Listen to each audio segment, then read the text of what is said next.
नमस्कार दोस्तों, कलयुग के चमत्कार संतों की वाणी में आप सबका स्वागत है।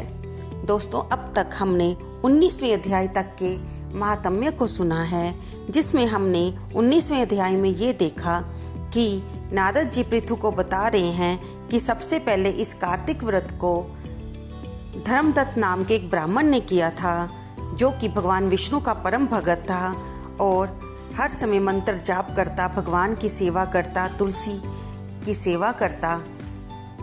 एक दिन जब उसे कलह नामक राक्षसी मिली तो उस पर तुलसी जल के छींटे पड़ने से उसके पाप नष्ट हुए और उसने अपनी जीवन की गाथा सुनाई कि किस तरह उसे प्रेत योनि प्राप्त हुई थी।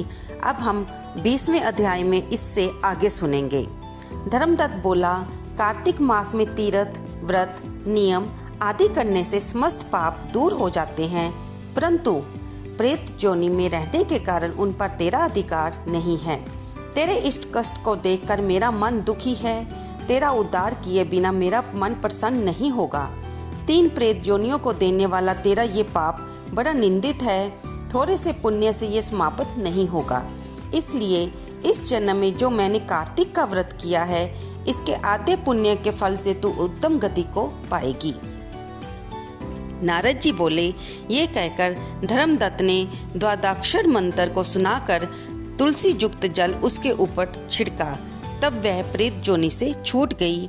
जलती हुई अग्नि के समान दिव्य रूप धारण कर सुंदर लक्ष्मी के समान हो उसने ब्राह्मण को प्रणाम किया और हर्षित वाणी से कलह बोली, हे महाराज, मैं आपकी कृपा से नरक से छूटी, सो अपार पापों में डूबी हुई मेरे लिए आप निश्चय नौका बन गए।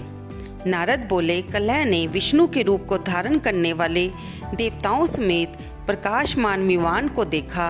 तब धर्मदत्त ने विमान को आश्चर्यपूर्वक देखा और विष्णु रूपी उन गणों को देखकर प्रणाम किया। उन दोनों द्वारपालों ने उस धर्मदत्त को उठाकर उसकी प्रशंसा करके धर्मयुक्त वचन बोले। गण बोले, हे ब्राह्मण, तुम बहुत धर्मात्मा हो, विष्णु की भक्ति में सदा लगे रहते हो, दिनों पर दिया करते हो, विष्णु के भगत हो। तुमने बचपन से अब तक जो कार्तिक व्रत किया, उसका आधा फल देने से कलह के पूर्व जन्म का पाप नष्ट हो गया। तुम्हारे स्नान के फल देने से इसके पूर्व जन्मों के पाप मिटे और हरि का जागरण आदि करने से ये विमान मिला। यहाँ अनेक प्रकार के भोग हैं, ऐसे विकंठ को जा रहा है। तुमने कार्तिक में दीपदान किया था, इससे इसे तेज मिला, और तुलसी के पूजन से और कार्तिक के व्रत से जो तुमने इसको पुण्य दिया, इसलिए ये मोक्ष पाकर विष्णु के पास जाती है और तुम भी इस जन्म के अंत में स्त्रियों सहित वैकुंठ को आओगे तथा वैकुंठ में भगवान विष्णु की सारूपता मुक्ति को पाओगे, जिसका नाम लेने मात्र से मनुष्य सद्गति को प्राप्त करते हैं। जैसे ग्रह से पकड़ा हुआ हाथी मुक्त हो भगवान के समीप गया और उनका गण कहलाया। तुमने विष्णु भगवान की जो पूजा की है, सो कई हजार वर्ष तक दोनों स्त्रियों सहित भगवान के चरणों में निवास करोगे। जब पुण्य क्षीण होने पर पृथ्वी पर आकर सूरज वंश में प्रसिद्ध राजा दशरथ कहलाओगे। ये दोनों स्त्रियां तुम्हारे साथ होंगी। और तीसरी ये कलह आधे पुण्य की अधिकारिणी, ये भी तुम्हारे साथ रहेगी। वहाँ भी भगवान विष्णु तुम्हारे समीप रहेंगे और तुम्हारे पुत्र होकर देवताओं का कार्य करेंगे। तुम्हारे इस कार्तिक व्रत से उत्तम कोई भी तीर्थ नहीं है।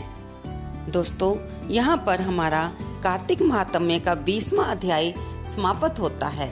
इति कार्तिक महात्म्य 20वां अध्याय, जिसमें हमने जाना कि धर्मदत्त ने जो कार्तिक व्रत किए थे, उसके पुण्य के प्रभाव से एक राक्षसी को भी भगवान की लोक में उत्तम गति प्राप्त हुई। दोस्तों, आपको ये कथा कैसी लगी? कृपया इसे लाइक करें, शेयर करें और कमेंट करें। धन्यवाद दोस्तों।